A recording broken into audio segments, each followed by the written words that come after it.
Hello tubers, in this video we'll be reviewing this camera sent to me by ELP.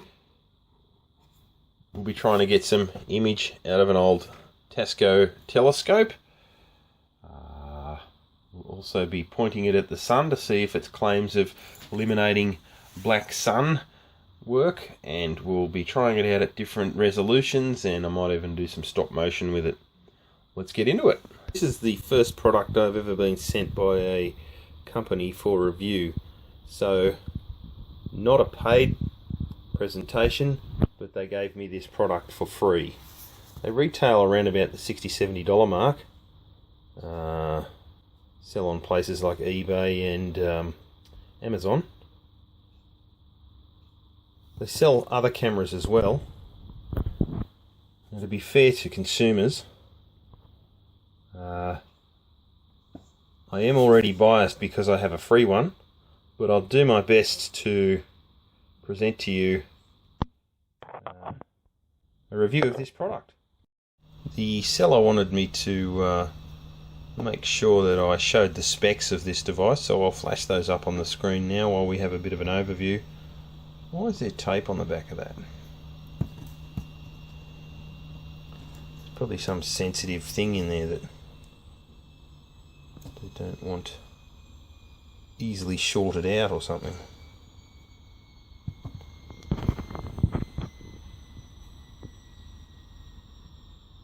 That five-legged thing there looks like a voltage regulator.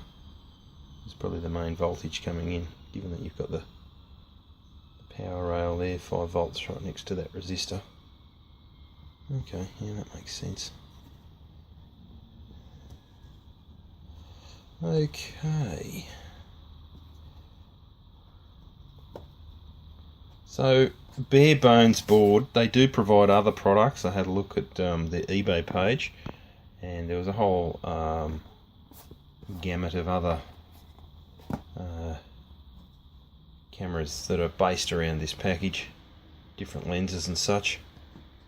The one I've got's a very wide angle. Looks like the kind of camera you'd find on a reversing camera on a car. That lens. It's very easy to remove the lens and put other lenses on. I'm going to plug it in via the OTG cable and see what kind of image we get. Okay, as you can see, there's a lot of what you call barrel distortion, which is fairly evident with GoPro type cameras and such, but put a lens, a wide angle lens like this on it, I guess that has to be expected, doesn't it? Like, I'm right up against the wall here and I can pretty much see left and right.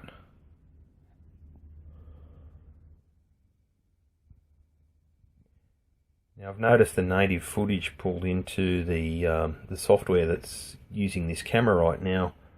It shows the entire capture. They talk about cropping to give you different resolutions. So as you'd crop, you'd lose the edges. So you'd go, it's 1080p now, then you'd go, say, 720p, and it'd get smaller as you go down, right down to 480 by 640. Trying the low light. It's night time. There's no stars to be seen. There are some street lights, windows. I don't know if it's getting the reflection of the car there. There's a white car in front of me.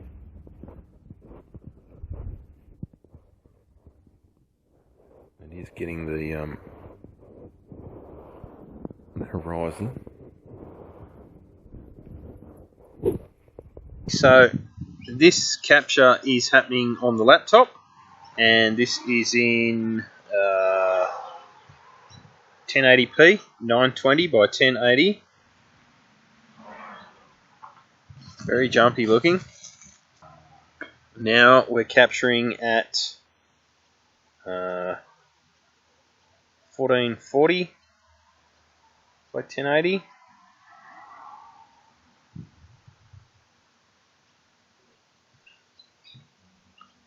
Okay, 720p.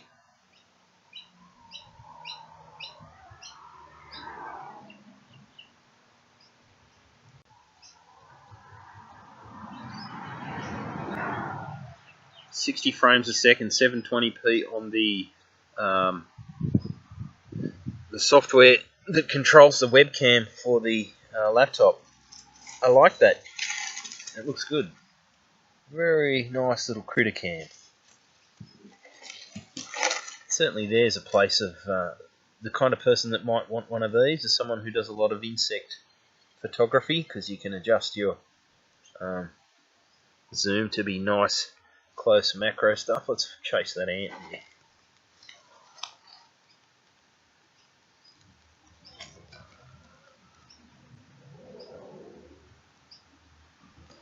I certainly wouldn't use the word endoscope, but we would use the word inspection camera.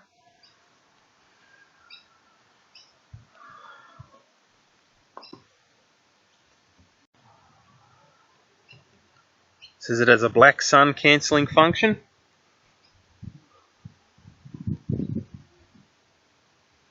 No black sun.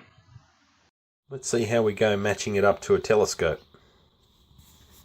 Got this old Tasco terrestrial scope here, and we'll just see if it'll let us look through that.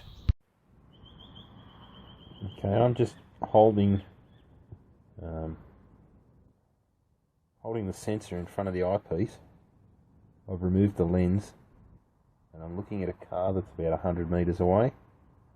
It needs some sort of tube that would stop stray light getting in. But certainly you could adapt it to be an eyepiece.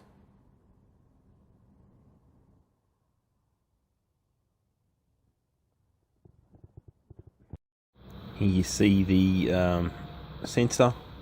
So no lens, and I was holding it around about there from the eyepiece. So if you fashioned up a tube that extended off that onto there, you could get a pretty good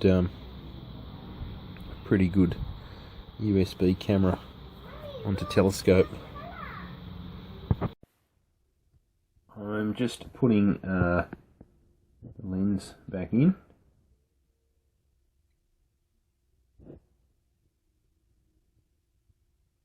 Now the camera doesn't have a microphone on it, so it's using the microphone from the phone to record audio in this instance, because I'm using the OTG cable.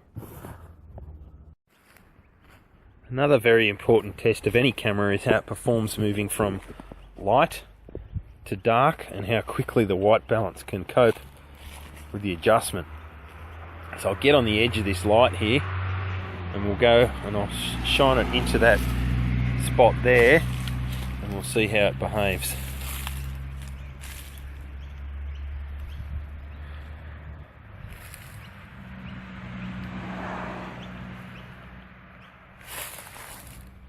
It's not too bad, it's pretty quick. Sometimes you get a bit of purple artifact when it's trying to do that. Just find some greener grass to do it on. Up here looks good.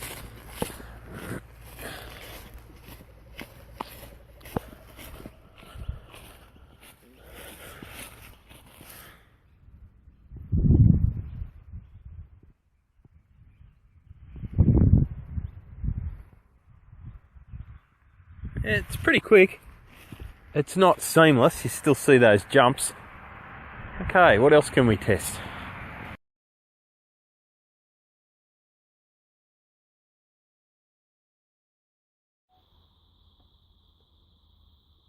So who would buy a camera like this? I guess it'd be the person who wants to hack it into something.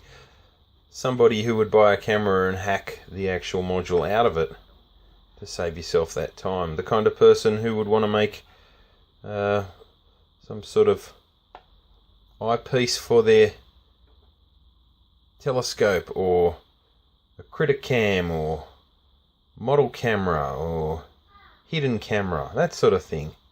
At any rate, there it is. ELP camera. Check out their website if you want to see what they have. Thanks for watching.